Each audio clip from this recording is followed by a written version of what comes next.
नमो तस् भगवतो अरहतो सम्मा संबुद्धस्स। साधु साधु साधु। हमारे अति पूजनीय गुरु बंधु जी को नमस्कार करते हैं। श्रद्धांत पुण्यवंत उपासक हो, हम तथागत अरहत सम्यक संबुद्ध के द्वारा उपदिष्ट श्री सद्धर्म क्रमशः देख रहे हैं। त्रिपिटक ग्रंथ में जो अंगुत्तर निकाय है, उस अंगुत्तर निकाय को क्रमशः देखते हुए तीसरे निपात तक आए हैं। तीसरे निपात का 7वां वर्ग है महावर्ग, और इस महावर्ग में आने वाली 10वें क्रमांक की सूत्र देशना है। 10वें क्रम सूत्र देशना है, उसका नाम है उपोसत सूत्र। बहुत ही महत्वपूर्ण ये सूत्र देशना है। इससे पहले भी आप लोगों ने उपोसत के बारे में अनेक उपदेश सुने हैं, अनेक प्रवचन सुने हैं, लेकिन आज मैं आप लोगों को उपोसत के विशेष जो आप लोगों को अभी तक पता नहीं थे वे भी शुभ परिणाम मैं बताने वाला हूँ, और इस सूत्र के अनुसार बहुत सुंदर कुछ बातें बताने वाला हूँ। तो उपोसत के इस विशेष और रहस्यमय शुभ परिणामों को, इसके स्वभाव को समझने के लिए अंत तक जरूर देखिए। तो ये सूत्र उपोसत सूत्र है, तो इस प्रकार से है। एक समय भगवान बुद्ध श्रावस्ती में पुब्बा राम, जो मिगार माता ने बनाया हुआ प्रासाद है, बनाया हुआ जो प्रासाद बनाया था, उस पुब्बा राम प्रासाद में भगवान बुद्ध विहार कर रहे थे। उस समय में मिगार माता विशाखा दोपहर के समय में वो दिन था, उपोसत का दिन था। तो उपोसत के दिन में मिगार माता विशाखा दोपहर के समय में भगवान, जहाँ भगवान होते हैं वहाँ पर आती हैं, आकर भगवान को अभिवादन करती है और एक और बैठ जाती हैं। एक और बैठे विशाखा मिगार माता को भगवान बुद्ध इस प्रकार कहते हैं, विशाखा, ये दोपहर के समय में तू कहाँ से आ रही हैं? तो कहते हैं, उपोसताहं भन्ते अज उपवसामि। कहते भन्ते, आज तो उपोसत का दिन होने से आज मैंने उपोसत व्रत धारण किया है, इसलिए मैं उपोसत धारण करते हुए आई हूँ। तो भगवान बुद्ध उपोसतों के बारे में कुछ विशेष उपदेश देने के लिए भगवान स्वयं ही इस प्रकार बताते हैं। कहते हैं, विशाखा, 3 तरह के उपोसत होते हैं। 3 तरह के उपोसत है, जैसे कि एक गोपाल उपोसत है, निगंठ उपोसत है और आर्य उपोसत है। ये 3 तरह के उपोसत हैं। तो इसमें गोपाल उपोसत क्या होता है? तो कहते हैं भगवान कि विशाखा, जैसे कोई गाय का जो समूहों का कोई जो मालिक होता है, तो वो व्यक्ति या उसको चराने वाला व्यक्ति होता है गोपालक, गाय का पालक व्यक्ति। वो व्यक्ति गायों को सुबह सुबह छोड़ लेता है, मतलब अपने जगह से लेता है, और ये सोचता है कि आज ये गाय इस या अमुक जगह पर, कोई फिक्स नहीं है, लेकिन कोई ऐसी पर्टिकुलर दिशा तय कर लेता है कि आज ये गाय अमुक जगह पर चारा खाएगी, अमुक जगह पर पानी पिएगी। तो ऐसा है, तो फिर कल के दिन में ये गाय फिर अमुक जगह पर, यानी कि जगह चेंज करते हुए अमुक जगह पर चारा खाएगी, अमुक जगह पर पानी पिएगी। इस प्रकार से अपना प्लान बनाते हुए वैसे वैसे वो करता है। तो भगवान बुद्ध कहते हैं, विशाखा, इसी प्रकार से कोई व्यक्ति उपोसत को धारण कर लेता है कि मेरा आज उपोसत है, ऐसे समझता हुआ वो आज ऐसा सोचता है कि मैंने इस उपोसत के दिन में, या आज के इस उपोसत के दिन में मैं ये खाऊंगा। आज का ये उपोसत है तो मैं ये उपोसत के ये खाऊंगा, ये नहीं खाऊंगा आदि करके प्लान करता है। ये पीना है, ये खाना है। तो इस प्रकार से उस खाने के प्रति अपना जो भाव है वो मन में रखता हुआ वो उपोषद दिन ये करता है। बाद में ये भी करता है कि मैं उपोषद छोड़ते हुए, उपोषद छोड़ने के बाद में ये कल मैं ये खाऊँगा, ये पीऊँगा आदि रूप से प्लान करता है। और वह उसी प्रकार से अ, अभिज्ञा सहगतेन चेतसा, यानी कि कोई जैसे लोभ भाव है या थोड़े आसक्ति चित्त के साथ में वो अपना उपोषद दिन और वो रात बिताता है। तो भगवान बुद्ध कहते हैं विशाखा, इस प्रकार का उपोषद गोपाल उपोषद कहलाता है। और ऐसा उपोषद जो भी व्यक्ति गोपाल उपोषद धारण करता है, ग्रहण करता है, वो कोई महाफलदायी नहीं होता है। इसका कोई बहुत बड़ा ऐसा शुभ परिणाम, अच्छा परिणाम नहीं आता है या इसका ज़्यादा प्रभाव नहीं होता है। बहुत छोटा सा उसने सिर्फ चित्त जगाया कि ऐसा कुछ करना है तो ऐसा छोटा सा कुछ हो सकता है, विशेष कुछ लाभ नहीं है। फिर कहते हैं कि विशाखा, ये निगंड उपोषद क्या होता है? तो कहते हैं भगवान विशाखा, जो भी निगंठ जो श्रमण जातिक निगंठ कोई होता है, तो वो निगंठ श्रावक या श्रमण अपने श्रावकों को इस प्रकार से इस प्रकार के कुछ बातों को समाधान करवाता है, धारण करवा कर लेता है कि ऐसे ऐसे तुम्हें होना चाहिए, इससे युक्त होना चाहिए। तो कहता है कि आम्भो पुरुष, कि हे व्यक्ति या जो भी उसका नाम है, जो भी XYZ, तो वो कहता है कि ये जो पूरब की दिशा में ये जो 100 योजन की दूरी है, उस 100 योजन की दूरी तक के प्राणियों को किसी भी प्रकार का दंड से या किसी प्रकार का कोई भी मतलब तकलीफ नहीं देनी है, उसके परे की मतलब वो छोड़ देना है। फिर उसी प्रकार से पश्चिम दिशा है, दक्षिण दिशा है, उत्तर दिशा है, तो उन सभी दिशाओं के 100 योजन की दूरी तक के प्राणी है, और सभी प्राणियों के प्रति का जो दंड यूज़ करना है तो वो छोड़ देना है, और 100 योजन के परे वाला का वो दे सकते हैं, ऐसा कोई ये नहीं है। तो इस प्रकार से वे लोग कुछ प्राणियों के प्रति अपनी करुणा दिखाते हैं, कुछ प्राणियों के प्रति वो मैत्री करुणा नहीं दिखाते हैं। तो इस प्रकार से उनकी करुणा, उनकी दया करुणा कुछ प्राणियों तक ही सीमित रखने के लिए ऐसा बोलते हैं। फिर इस प्रकार के स्वभाव वाला जो निगंड श्रमण होता है, तो उस श्रमण को किसी उपोषद के दिन में उसको ऐसा बोलते हैं कि हे पुरुष, तू अभी इधर आओ। और फिर ऐसा बोलते हैं, अपने सारे वस्त्रों को त्याग दो, यानी कि जो भी वस्त्र परिधान किए हुए हैं उसको छोड़ दो, निकाल दो, और ऐसा मन में और ऐसा समझो, या ऐसा इस प्रकार से तूने ऐसा सोचना चाहिए कि नाहं क्वचनि कस्यचि किंचन तस्मिन्, यानी कि उसको ऐसा सोचना चाहिए कि मैं किसी का भी नहीं हूँ, और इस संसार में जो भी कोई है वे लोग भी मेरा कोई भी नहीं है। इसमें संसार में जिसको मेरा कहो ऐसा कुछ भी नहीं, मैं किसी का भी नहीं हूँ, और मेरा भी इस संसार में कुछ है ऐसा कुछ भी नहीं है। तो इस प्रकार से उनको सिखाते हैं उपोषद के दिन पर, ऐसा उनको बोलते हैं कि अगर ऐसे मैं मेरे का भाव दूर करने के लिए ऐसा उनका एक उपाय कौशल्य समझते हैं कि ऐसा समझना है कि मेरा इस संसार में कोई भी नहीं है और मैं भी किसी का नहीं हूँ।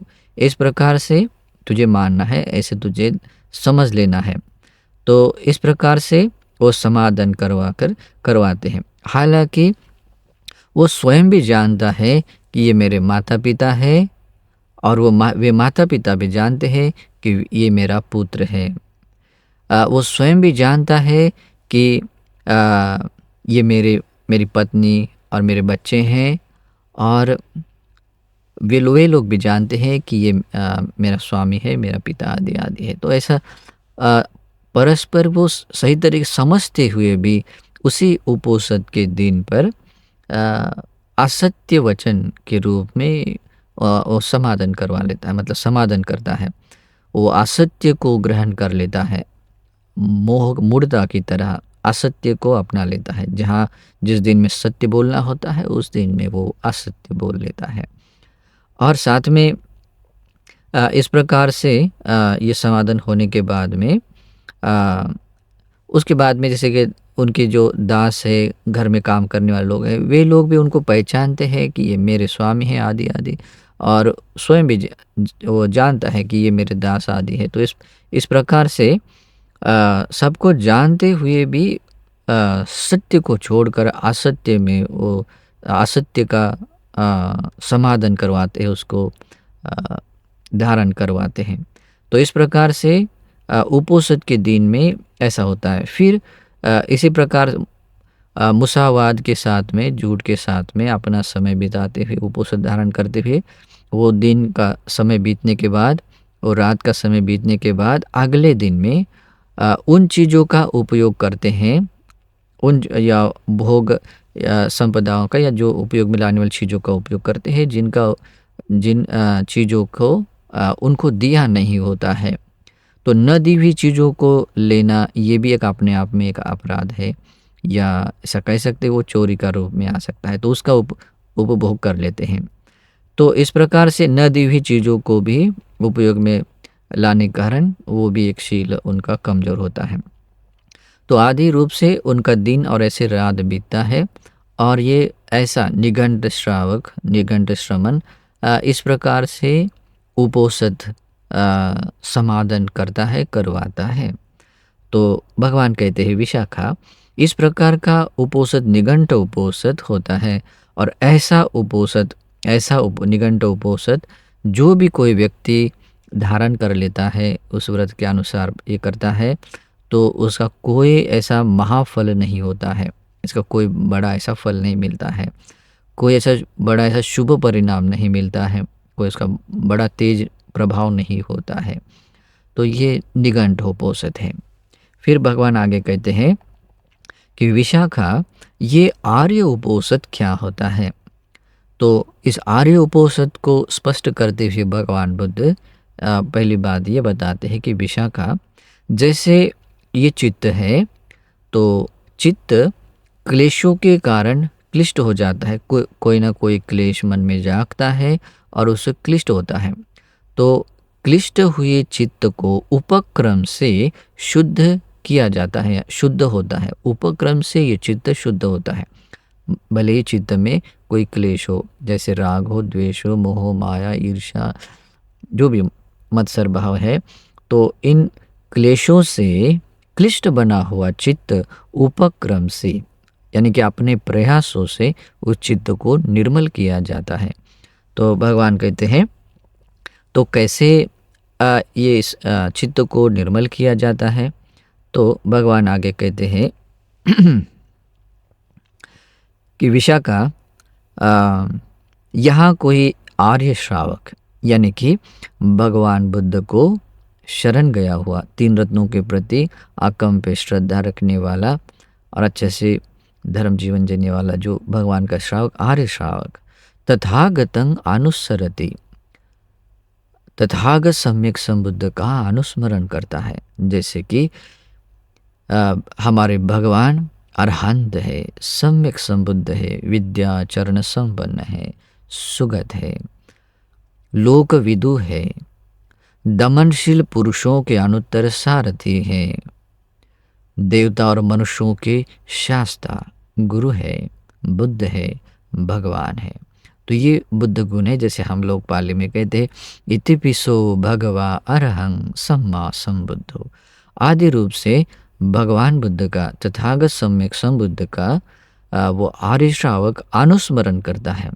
तो इस प्रकार से तथागत के गुणों का, तथागत का अनुस्मरण करता हुआ वो आर्य श्रावक अपना समय बिताता है, तो भावना करता है, तो उसका चित्त उन निवरणों से या उपक्लेशों से क्या होता है, निर्मल होता है। उपक्लेश वहाँ ठहरते नहीं है, इस कारण से चित्त प्रसन्न होता, चित्तं प्रसीदति, चित्त ऐसे प्रसन्न होता है।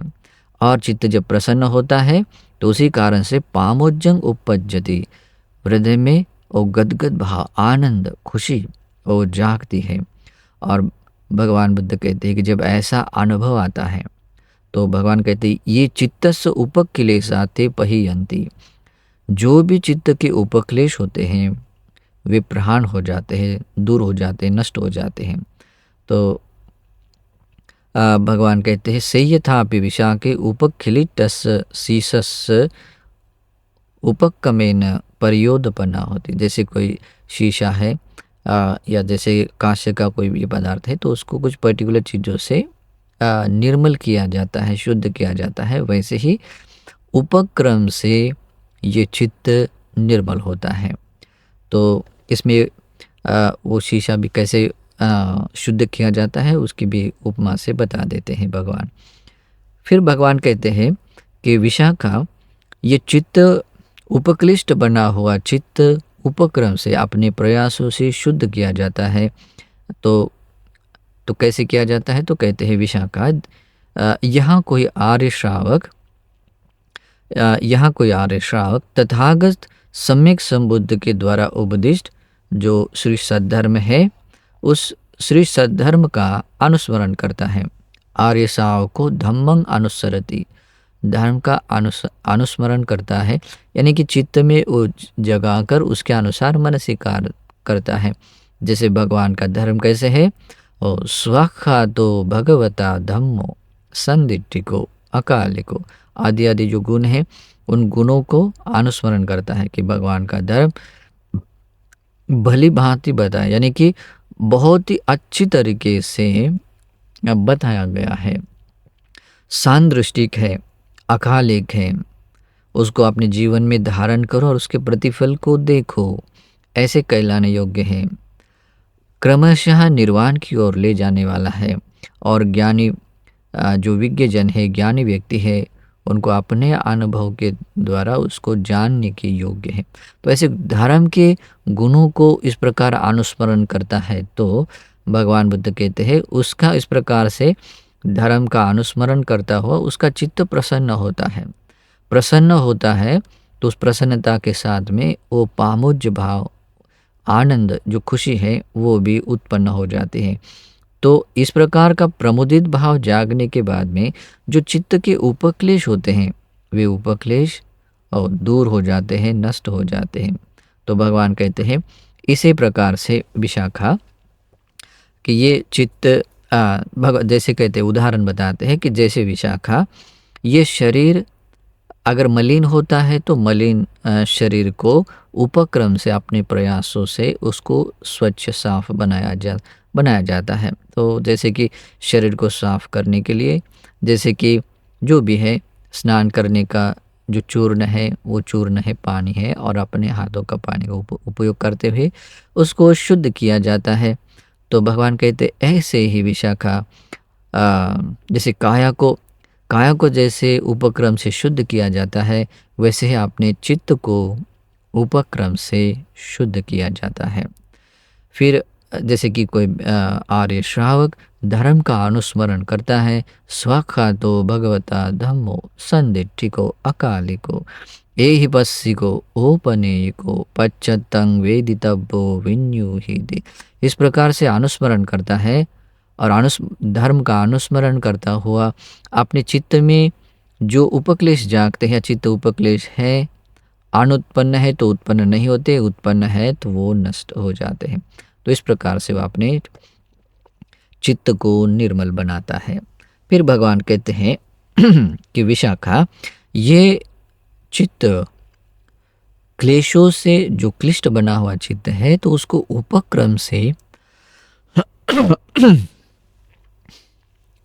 उपक्रम से शुद्ध किया जाता है। तो जैसे कि भगवान बुद्ध कहते हैं कि यहाँ कोई आर्य श्रावक संघ का अनुस्मरण करता है, भगवान का जो श्रावक संघ है उनके गुणों को याद करता है। जैसे कि सुपटिपन्नो भगवतो सावक संगो, भगवान का श्रावक संघ सुपटिपन्न है, यानी कि जो जैसे कि राग द्वेष जो मोह है उसके प्रहान करने के लिए, उसको दूर करने के लिए, नष्ट करने के लिए जो मार्ग है वो सुमार्ग पर आरूढ़ है। उजुपटिपन्नो, रुजु मार्गों में आर्य अष्टांगिक मार्ग है, तो आर्य अष्टांगिक मार्ग पर आरूढ़ है। न्यायपटिपन्नो भगवतो सावक संगो, भगवान का श्रावक संग ऐसे मार्ग पर आरूढ़ है, इस मार्ग से चलते हैं कि उसका न्यायपूर्ण प्रतिफल पाते हैं, न्यायपूर्ण प्रतिफल देने वाले प्रतिपदा पर आरूढ़ है। सामिचिपटिपन्नो, स्वयं भी उस राग द्वेष मोह से विमुक्त होने वाले रास्ते पर अनुगमन करते हैं, दूसरों को भी वैसा ही उपदेश देने वाले होते हैं।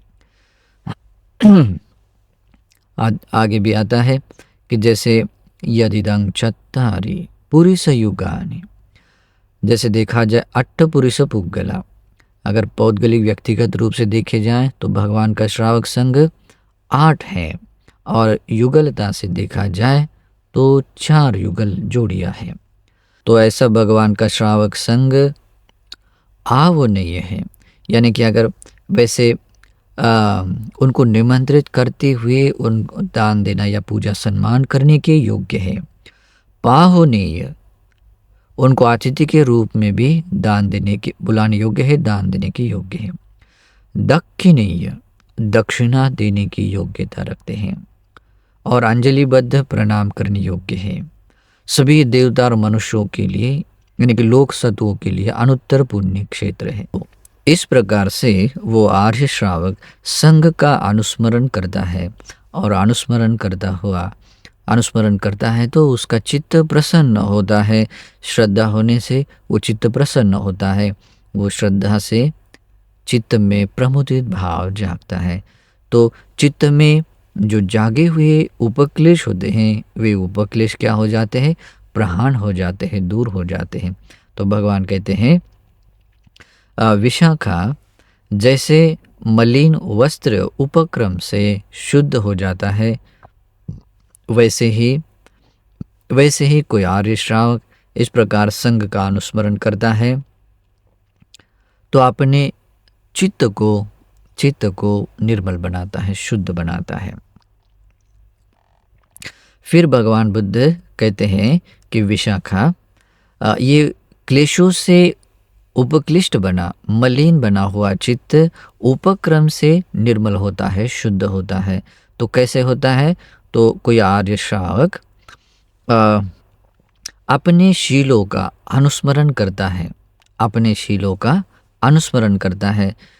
उस अपना जो भी शील है, उपासक है तो अपना जो पंचशील है, अनागारिक शील लेता है तो वो शील, सामने रहे तो सामने का शील, वो भिक्खु है तो भिक्खु का शील। लेकिन वो शील कैसे अनुस्मरण करता है? अपने शीलों का अनुस्मरण करते हुए देखता है कि अब मेरा शील कैसे अखंड है। जिस समय से वो शील लिया था उस समय से कैसे वो अखंडित रूप से मैं पालन कर रहा हूँ, उसको बिना खंडित किए उसके बनाए रख रहा हूँ।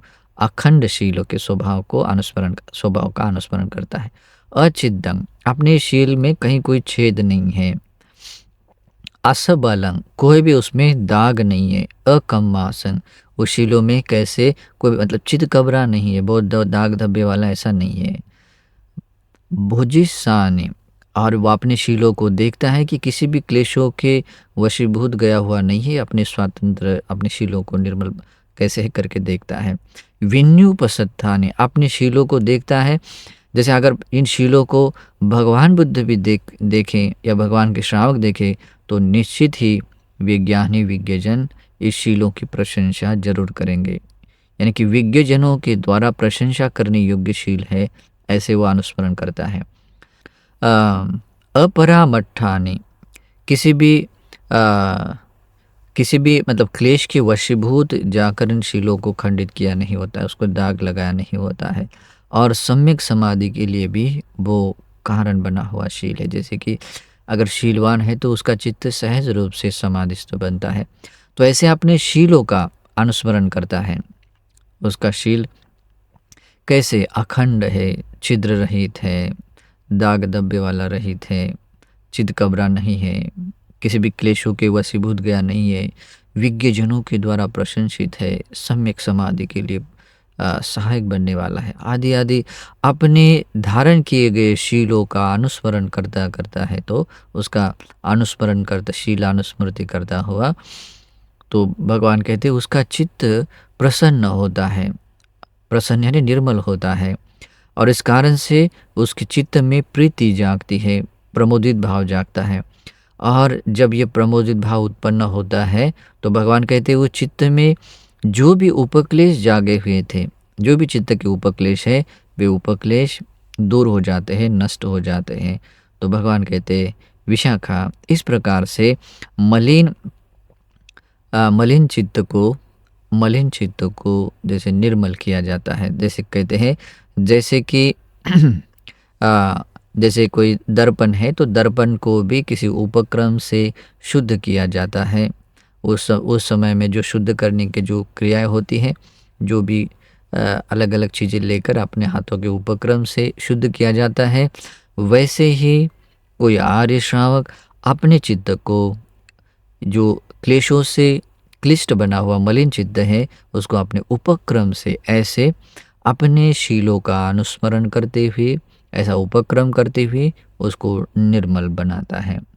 फिर भगवान बुद्ध आगे कहते हैं विशाखा कि ये क्लेशों से क्लिष्ट बना जो चित्त है, उस उपक्लिष्ट चित्त को उपक्रम से निर्मल होता है।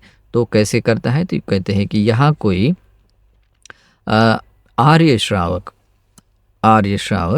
देवताओं का अनुस्मरण करता है, यानी कि देवतानुसति भावना का अभ्यास करता है।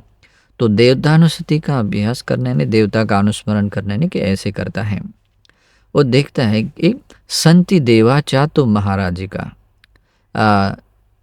चातो महाराजिक देवता लोग भी हैं, 33 देवता लोग भी हैं, याम देवता लोग हैं,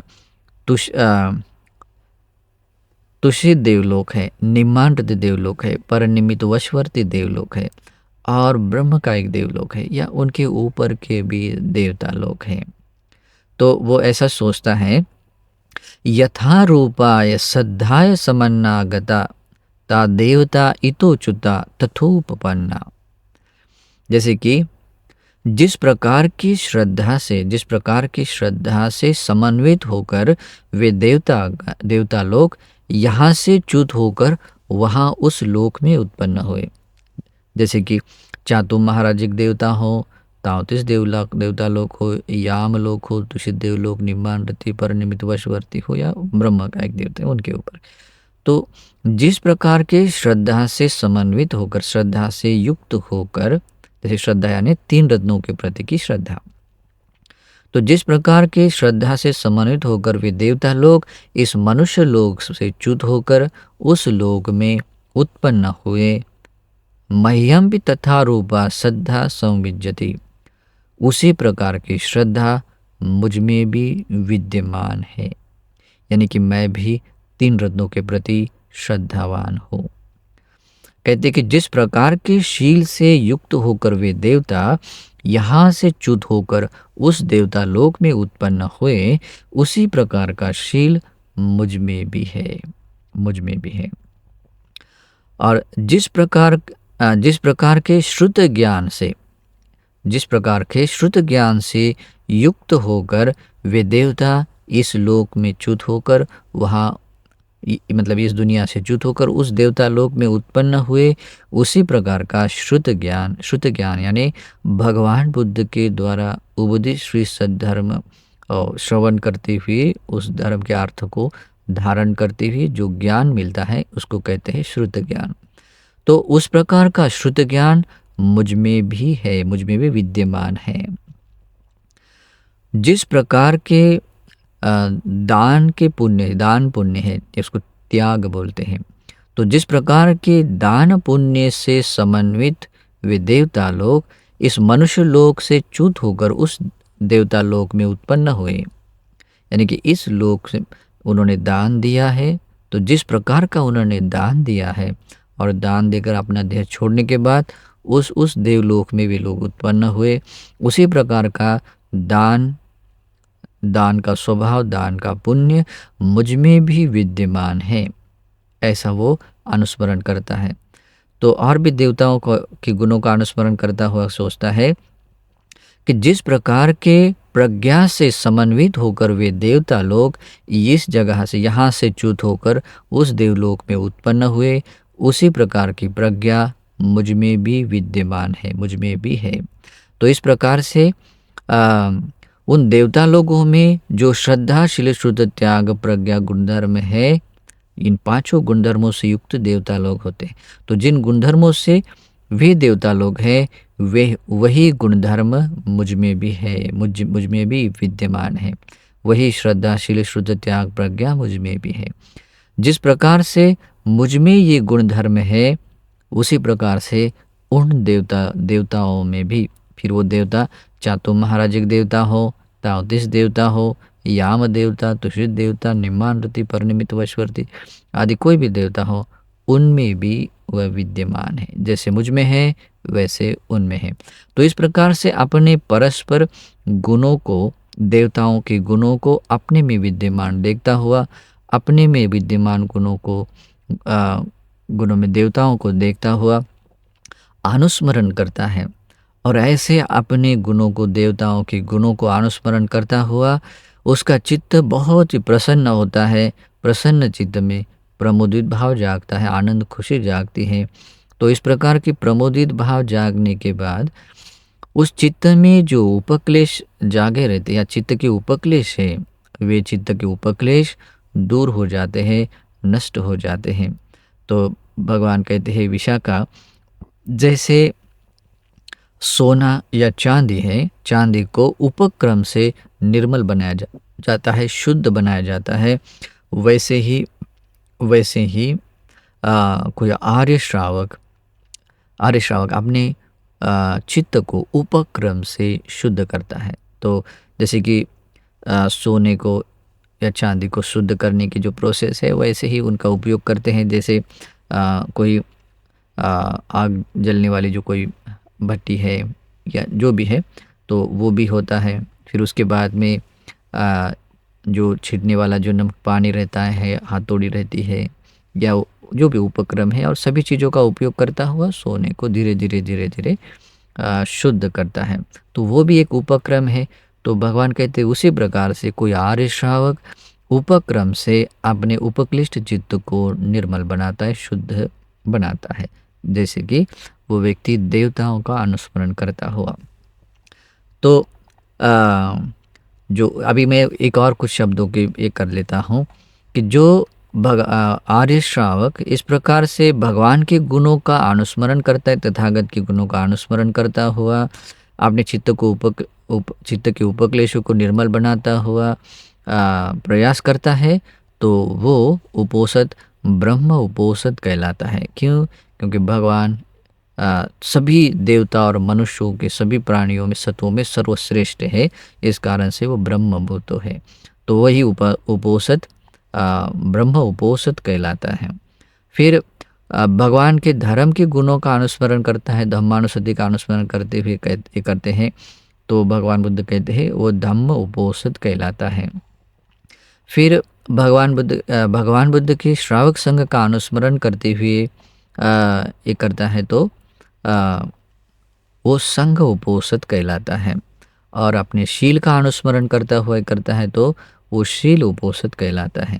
फिर देवताओं का अनुस्मरण करते हुए इस प्रकार अपने चित्त उपक्रम से चित्त को निर्मल बनाता है, तो वो देवता उपोषित कहते हैं। तो इस प्रकार से ये देवता उपोषित शब्द है। वैसे भारत में देखा जाए तो अलग अलग देवताओं के नाम से भी उपोषित या उपवास बोलते हैं, तो वो धारण करते हैं। ये दिन है इस देवता का, इस दिन, ऐसा बांट के लेते हैं। लेकिन हालांकि वैसा कुछ नहीं होता है, और वो कोई बड़ा फल देने वाला भी नहीं होता है। हालांकि उसमें भी कुछ छोटा छोटा फल मिलता है, तो लेकिन उसको महाफल नहीं बोल सकते हैं, बहुत छोटा सा होता है। लेकिन जो वास्तविक रूप से जो देवता उपोषित कहेंगे, तो ऐसा होना चाहिए। तो देवताओं के उन गुणों को, जो श्रद्धा शील शुद्ध त्याग प्रज्ञा आदि गुण धर्म को उनका अनुस्मरण करता है, और उसकी उसकी उपस्थिति अपने में देखता है, अपने में देखता हुआ या नहीं है तो लाता है, और अपने में जैसे देखता है वैसे उनमें देखता है। तो उस प्रकार से वो देवता उपोषण धारण कर लेता है। फिर इस प्रकार से भगवान आगे कहते हैं कि भगवान कहते विशाखा, तो इस प्रकार से आर्य श्रावक अपने उपक्रम से अपने चित्त को निर्मल बनाता है। फिर आगे आर्य श्रावक उपोषण धारण करता हुआ इस प्रकार से अपना मनसीकार अपना चिंतन मनन ऐसा बढ़ाता है। इस प्रकार से वो मनसीकार करता हुआ उन शील गुणों को धारण करता है। जैसे कि ये अरहंत जन याव जीवन, यानी कि जहाँ तक जीवन है हमेशा के लिए प्राणी हिंसा को छोड़ देते। पानातिपातं पहाय, प्राणी हिंसा करना छोड़ देते हैं। पानातिपाता पटवीरता, प्राणी हिंसा से अपने आप को दूर रखते हैं। और साथ में निहित दंडा, किसी भी प्राणियों को पीड़ा देने के लिए जो डंडा होता है उस डंडे का इस्तेमाल नहीं कर, दंड को छोड़ देते हैं। निहित सत्ता, सभी प्रकार के शस्त्रों को भी त्याग देते हैं। लज्जी दयापन्ना, और उन प्राणियों के प्रति कहीं कोई अपने से थोड़ा सा कोई पीड़ा न हो या उसके लिए थोड़ा हो जाए करके उसके बाद लज्जा भी देखते हैं। सभी प्राणियों के प्रति दया करते हैं, दया में आए हुए बनते हैं। और सब पान भूतेषु हितानुकंपी विहरन्ति, और जैसे कि अरहंत जन ऐसे विहार करते हैं कि सभी प्राणियों का कैसे भला हो जाए, कैसे वे लोग सुखी बन जाए, उन पर कैसे अनुकंपा की जाए, ऐसे ही भाव रखते हुए जो प्रयास करते हुए रहते हैं। तो ऐसे विहार करने वाले अरहंत जन होते हैं। और वे कैसे होते हैं? याव जीवन, वो हमेशा के लिए अरहंत जन ऐसे रहते हैं। तो वो क्या सोचता है? अहम पज्ज इमंच रत्तिंग इमंच दिवसंग, मैं भी ये जो दिन है और यह जो रात है, मैं भी इस प्रकार पहानाति पाता, प्राणी हिंसा करना छोड़ देता हूँ, प्राणी हिंसा से मैं भी दूर रहता हूँ, मैं भी दंड का शस्त्र का त्याग करता हूँ, और प्राणियों के प्रति मतलब लज्जावान होना, दया में आया हुआ बनना, और सभी प्राणियों का भला देखने वाला, उन पर अनुकंपा करते हुए उनका सुखी बनाने वाला होकर ही मैं विहार करने वाला बनूंगा या बनता हो, ऐसा वो सोचता है। और ऐसा सोचता हुआ वो सोचता है, इमिनापि अंगेन अरहतं अनुकरोमि, इस प्रकार के अंगों से अगर मैं अपना जीवन बिताऊं, व्यतीत मतलब जो जीवन जीऊँ, तो मैं उन अरहंतों का अनुकरण करने वाला बनूंगा। उपोसतोच में उपवत्थो भविष्य, और मेरा जो उपोसत धारण करना है, उपोसत धारण करना भी हो जाएगा, मेरा उपोसत भी धारण करना होगा। तो इस प्रकार से इन 1 शीलों को धारण करता है। तो इसी प्रकार से वो बाकी सभी 8 शीलों को धारण करता है। जैसे कि वो सोचता है कि जैसे अरहंत जन अपने जीवन धारा के अंत तक यानी प्राण रहने तक न दी हुई चीज, जो न दी हुई चीज़ है उसको लेने के स्वभाव को वो छोड़ देते हैं। न दी हुई चीज़ों को लेने से अपने आप को दूर रखते हैं। और बात दिन ना दाय, केवल दिए हुई चीज़ों को ही लेते हैं, अगर उनको दी जाती उनको ही लेते हैं। दिन न पाटिकंकी, और यही हमेशा आशा रखते हैं कि अगर मुझे कोई चीज़ दी जाती मैं उसी का ही उपयोग करूँगा, ऐसी आशा रखने वाले। कभी भी चोरी चित्त जगाते नहीं हैं। और ऐसे सूचिभूतेन, बहुत ही निर्मल चित्त भाव से अपना जीवन व्यतीत करते हैं। अरहंतों का ऐसा पवित्र जीवन होता है। तो वो ऐसा विचार करता है कि मैं भी ये आज का ये दिन और ये आज की ये रात, मैं भी न दी हुई चीज़ों को जो लेना है उसको छोड़ देता हूँ। न दी हुई चीज़ों को लेने से मैं अपने आप को दूर रखता हूँ, केवल दी हुई चीज़ों को ही लेने वाला। और कभी भी चोरी चित्त से चीज़ न लेने वाला ही बनूंगा। वैसे निर्मल मन से या निर्मल बनाता हुआ अपना जीवन जीता है। और ये भी सोचता है अगर मैं इस प्रकार से मैं अपना जीवन जो उपोषण पूरा करूँ तो अ, मैं उन इससे मैं उन अरहंतों का अनुकरण करने वाला बनूंगा, अरहंतों का अनुकरण करने वाला बनूंगा और मेरा उपोषण भी मेरा पूरा होगा, उपोषण धारण करना भी मेरा होगा। तो इसी प्रकार से वो सोचता है कि अरहंत जन सदा के लिए अब्रह्मचर्य को छोड़ देते हैं और हमेशा ब्रह्मचारी होते हैं, कभी भी अनाचार नहीं करते हैं, मैथुन धर्म का सेवन करने से दूर रहते हैं। तो मैं भी आज के दिन, इस उपोषण के दिन में, ये दिन और इस रात के समय में मैं भी पूर्णतः अब्रह्मचर्य को छोड़ देता हूँ, अब्रह्मचर्य को छोड़ देता हूँ और परिपूर्ण रूप से ब्रह्मचर्य का पालन, ब्रह्मचारी होकर मैं विहार करता हूँ। मैथुन धर्म का सेवन नहीं करूँगा, मैथुन धर्म को, ग्राम धर्म से मैं दूर रहूँगा। तो ऐसे वो सोचता है और वो ये भी सोचता है कि मैं इस प्रकार से इन अंगों से, इन गुणों से मैं अगर जीवन व्यतीत करूँगा तो मैं उन अरहंतों का अनुकरण करने वाला बनूंगा। तो इस प्रकार से उन अरहंतों का अनुकरण करता हुआ, अरहंतों का अनुकरण करता हुआ मैं ये उपोषद भी परिपूर्ण करूँगा। यानी कि इन अंगों से वो अरहंतों का अनुकरण करने वाला भी बनता है, अरहंतों के जैसा अनुकरण भी करता है और वो धारण किया गया उपोषद भी उसका पूरा पूर्ण पूर्ण होता है।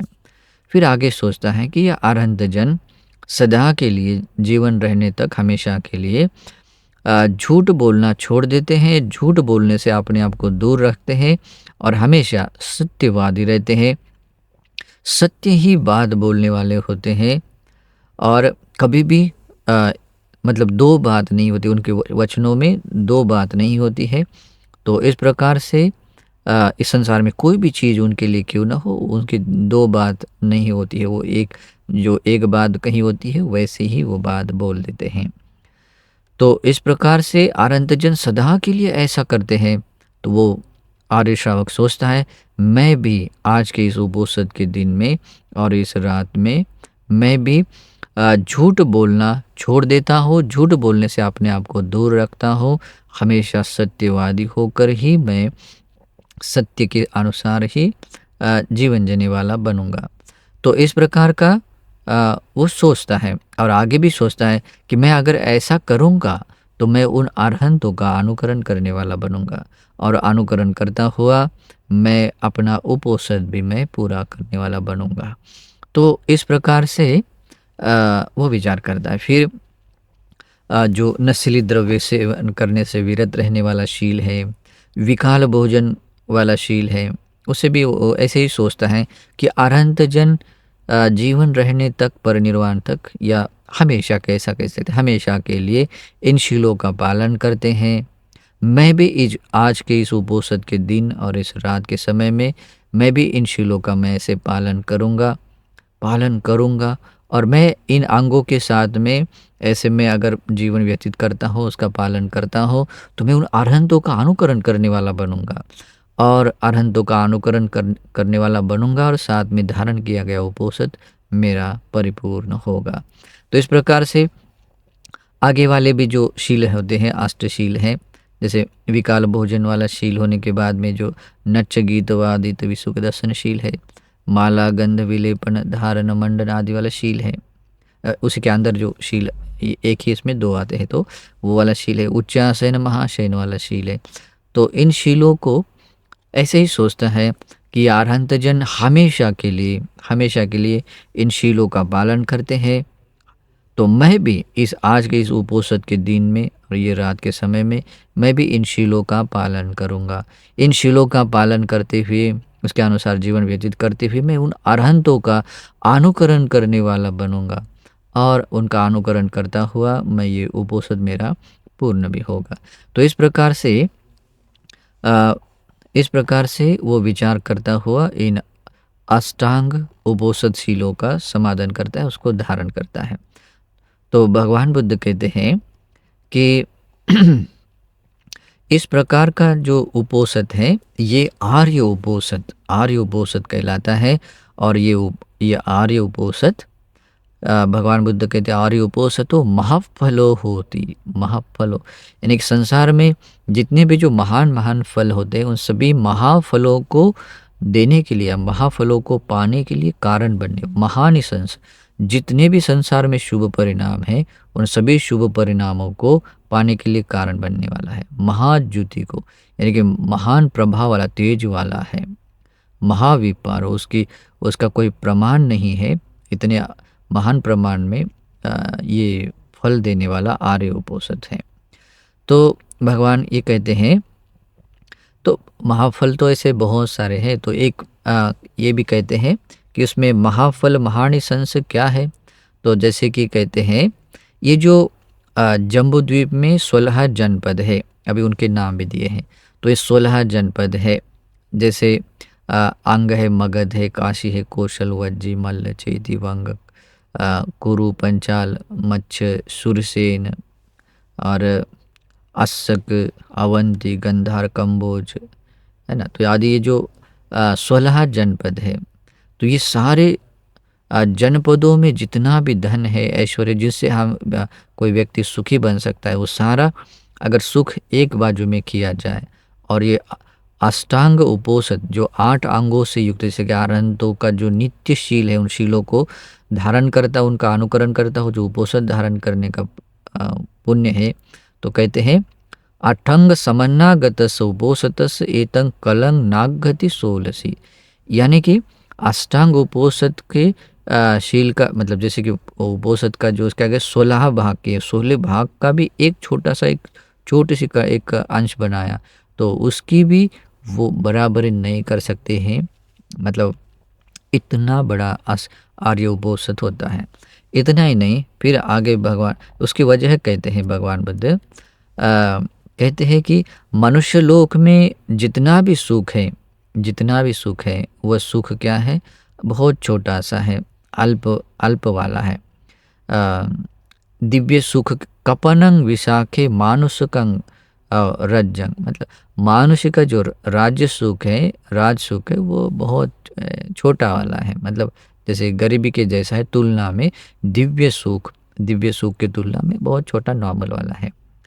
तो भगवान कहते हैं विशाखा, ये जो मनुष्य के आयु से 50 वर्ष है, उस 50 वर्ष का एक दिन एक रात, एक दिन और एक रात का समय चातु महाराज देवलोक का एक दिन होता है।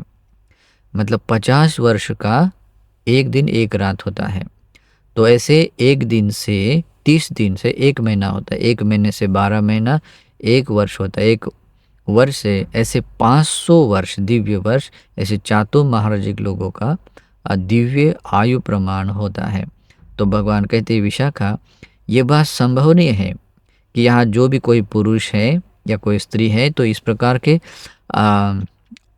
आर्य मतलब जो अष्टांग उपोषित शीलों को धारण करता हुआ उपोषित धारण करता है, तो जब कभी अपना देह छोड़ता है मरणोपरांत वो निश्चित ही चातु महाराजिक देवलोक में वो जन्म ले सकता है। तो इस कारण से भगवान कहते हैं विशाखा, ये मनुष्य राज्य में मिलने वाला सुख बहुत छोटा है देवता लोक के सुख के, दिव्य सुख की तुलना में। वहाँ तो बहुत मतलब दिव्य आयुष्य, दिव्य वर्ण, दिव्य सुख, दिव्य आधिपत्य सभी है। तो यहाँ आयु को लेकर बताया है, तो ऐसा है। फिर भगवान कहते हैं विशाखा, ये मनुष्यों के जो आयुष्य है उनके मनुष्य की तुलना में, जैसे कि 100 वर्ष का जो कार्यकाल है वो 33 देवलोक का एक दिन है, एक दिन एक रात का समय है। तो उस प्रकार के 30 दिन का एक महीना होता है, एक महीने से 12 महीने का एक साल होता है, और एक साल से ऐसे 1000 वर्ष, तो दिव्य 1000 वर्ष से 33 देवलोक का दिव्य आयु होता है। तो कहते हैं कि विशाखा, हो सकता है कि यहाँ जो भी कोई पुरुष है, कोई स्त्री है, तो ऐसे अष्टांग उपोषित शीलों को धारण कोई व्यक्ति करता है, तो निश्चित ही जब कभी अपना देह छोड़ लेता है मरणोपरांत वो 33 देवलोक में उत्पन्न हो सकता है। तो ऐसे दिव्य आयुष्य को भी वो पा लेता है, सुख को पा लेता है। इस कारण से भगवान कहते हैं मनुष्य लोक में मिलने वाला जो आयुष है सुख है वह बहुत छोटा है देवता लोक के तुलना में। फिर भगवान कहते हैं जैसे कि याम देवलोक है, तो यामदेव जैसे मनुष्यों की आयु के अनुसार जैसे कि 200 वर्ष हैं, 200 वर्ष हैं, तो मनुष्य लोक के 200 वर्ष, देव याम देवलोक के याम लोक देवलोक का एक दिन है, एक दिन एक रात का समय है। तो इस प्रकार 200 वर्ष का एक दिन एक रात है। उस प्रकार से 30 दिन बीत जाते हैं तो एक महीना होता है। ऐसे एक महीने से 12 महीने हुए तो एक साल होता है। तो एक साल से ऐसे 2000 वर्ष, दिव्य 2000 वर्ष जब होते हैं तो वो याम देवलोकों का आयु है। तो कहते हैं भगवान विशाखा हो सकता है कि जो भी कोई स्त्री हो कोई पुरुष हो तो ऐसे अष्टांग उपोषदशीलों को धारण करता है तो निश्चित ही अपना जब कभी देह छोड़ लेता है मरणोपरांत वो याम देवलोक में उत्पन्न हो सकता है, होता है। तो इस कारण से भगवान कहते हैं कि मनुष्य का जो राज्य सुख बहुत छोटा है देवताओं की तुलना में, देवताओं का बहुत श्रेष्ठ है। फिर आगे कहते हैं तुषित देवलोक, मनुष्य लोक के 400 वर्ष है और तुषित देवलोक का एक दिन एक रात का समय है। तो ऐसे एक दिन एक रात के समय में जैसे 400 वर्ष है तो ऐसे 30 दिन का एक महीना, एक महीने से ऐसे 12 महीने, तो ऐसे होता है एक साल, एक साल से बाद में मतलब दिव्य 4000 वर्ष। तो ऐसे दिव्य 4000 वर्ष का आयु प्रमाण होता है। तो भगवान बुद्ध कहते हैं कि विशाखा जो भी कोई पुरुष है कोई स्त्री है तो ऐसे अष्टांग उपोषदशीलों को धारण करता है तो निश्चित ही जब कभी अपना देह छोड़ता है तो मरणोपरांत उस तुषित देवलोक में उत्पन्न होता ही है या होता है। तो इस कारण से भी भगवान कहते हैं कि ये जो मनुष्य लोक का जो राज्य सुख है वो सुख बहुत छोटा है, कापन है, मतलब जैसे गरीबी की जैसा दिखेगा दिव्य सुख की तुलना में। फिर भगवान कहते हैं कि विशाखा मनुष्य लोक के 800 वर्ष है तो निम्मान रति देवलोक का एक दिन एक रात का समय है। तो उसी प्रकार से एक दिन से 30 दिन होते हैं तो एक महीना, एक महीने से 12 महीने होते तो एक साल। तो ऐसे देखा जाए तो 8000 वर्ष का मतलब देवता निम्मान रति देवलोक का आयु प्रमाण होता है। भगवान कहते हैं विशाखा निश्चित ये बात संभव नहीं होती है कि जो भी कोई या कोई स्त्री है कोई पुरुष है ऐसे अष्टांग उपोषदशीलों को धारण करता है तो वो व्यक्ति जब कभी अपना देह छोड़ता है मरणोपरांत निश्चित ही निम्मान रति देवता लोक में जन्म लेता है। तो इस कारण से भगवान कहते हैं कि वो सुख बहुत ऊंचा है, मनुष्य का सुख बहुत छोटा है। फिर भगवान आगे कहते हैं कि विशाखा ये जो मनुष्य लोक के आयु से या वर्षों से देखा जाए तो 1600 वर्ष है।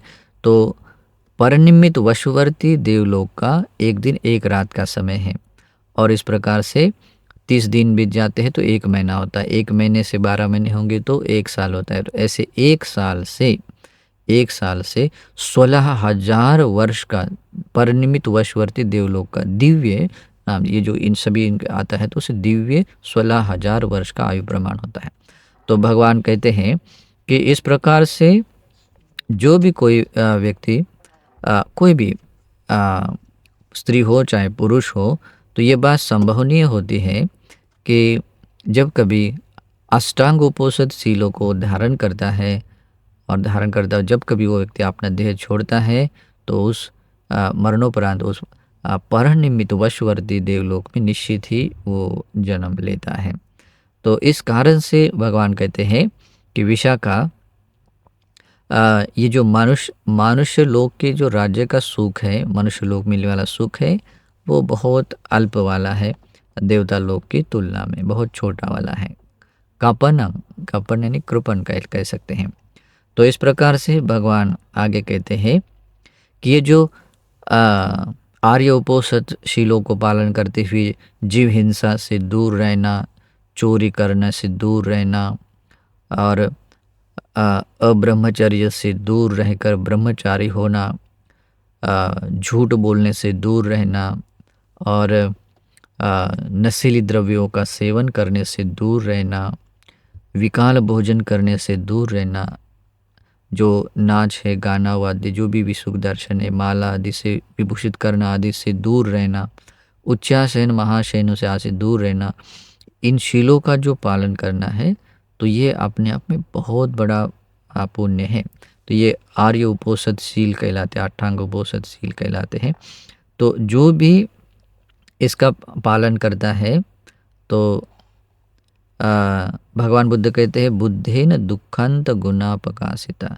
भगवान बुद्ध ने इस प्रकार के उपोषद धारण करने वाले को सभी दुखों के अंत करने वाले के बारे अंत कैसे होता है इसके बारे में प्रकाशित किया गया है। फिर आगे भगवान बुद्ध कहते हैं कि जैसे ये जो सूरज के जितना भी प्रकाश फैलता है या चांद का प्रकाश फैलता है और उस चांद और सूरज के प्रकाश में जितना भी धन है चाहे जितने भी धन के नाम लीजिए, सोना चांदी माणिक मोती जो भी है, वो सारा धन भी अगर एक तरफ किया जाए और ये अष्टांग उपोषद शील का पुण्य एक तरफ किया जाए, वो भी अष्टांग उपोषद शीलों का जो पुण्य है या सुख कहें या संपत्ति भी कहें, उसके भी 16 भाग किया जाए, उसका भी 16 भाग का एक छोटा सा अंश किया जाए तो उसकी भी वो बराबरी नहीं कर सकते हैं। तो सोच सकते हैं कि ये पृथ्वी पर की धन संपदा की बात क्या है। आकाश में देवता लोक में भी बहुत धन है ना। तो जितना भी माणिक्य रत्न आदि धन है तो वो सारा धन भी ये अष्टांग उपोषद शील धारण करने के पुण्य के बराबर नहीं है, उसके 16 भाग के एक अंश के भी बराबर नहीं है कहते। इसलिए भगवान बुद्ध कहते हैं तस्मा ही नारी च नरोच शीलवा। इसी कारण से कोई भी पुरुष है या स्त्री है तो ऐसे शीलवान बनना ही चाहिए। और अट्ठंग उपेतंग उपवस्सु उपोसतंग, तो ऐसे 8 गुणों से युक्त जो शील है उन शीलों को धारण करते हुए उपोसत धारण करना चाहिए। तो जो पुण्यानि कत्वान सुखुद्रयानि, तो भगवान कहते हैं कि इस प्रकार से कोई व्यक्ति पुण्य को करता हुआ, पुण्य को ऐसे अगर संचित करता हुआ वो अपने जीवन को वो सुखी बनाता है। अनिंदिता सग्गम उपेंति ठानंग, और वो व्यक्ति ऐसे सग्गम उपेंति जो स्वर्ग हैं या देवता लोक में, तो उस जगह पर उस स्थान पर वो स्थान को प्राप्त होता है जो स्थान अनिंदित है, यानी कि उसको कोई भी दोष नहीं लगा सकता है। तो ऐसे महान स्थान को पा लेता है। तो ये सूत्र उपोषद सूत्र बहुत ही महत्वपूर्ण है। तो इस सूत्र को सुनकर अगर आप लोगों को भी लगता है कि मैं भी अपने जीवन को ऐसे सुंदर बनाऊं, अपने इस वर्तमान जीवन को भी सुखी बनाओ और अपने परलोकी जीवन को भी ऐसे सुख में बनाओ, अंततः निर्वाण पाने वाला बनो, तो आप लोगों ने भगवान बुद्ध ने बताए हुए इस आर्य उपोषद को धारण करना चाहिए। उस उपोषद सूत्र में दिए गए उपदेशों को धारण करना चाहिए और अपना मंगल साध्य करना चाहिए। ये धर्म देशना आप लोगों को ऐसे ही महान प्रतिफल पाने के लिए हेतु बने, इस सद्भाव से मंगल कामना करता हूँ। नमो बुद्धाय।